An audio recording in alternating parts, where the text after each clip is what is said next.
sa ABS Network Center. Narito ang pinakapinagkakatiwalaang Gloria Alegre, Harold Enriquez.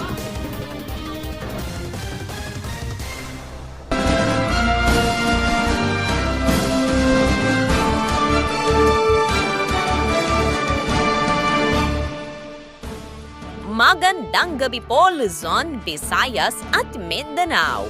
Ito ang News Time Pilipinas at dahil hindi natutulog ang balita, Sa kanyang mismong State of the Nation address, iniutos ni Pangulong Ferdinand Bongbong Marcos ang pagbabawas sa operasyon ng mga pogo sa bansa.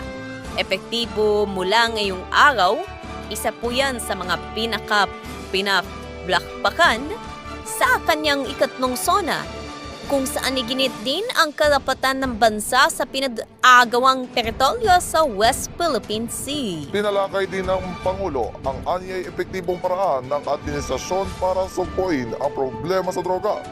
Mula sa Batasang Pambansa, narito ang report ni Aljor Aquino. Live, Aljor!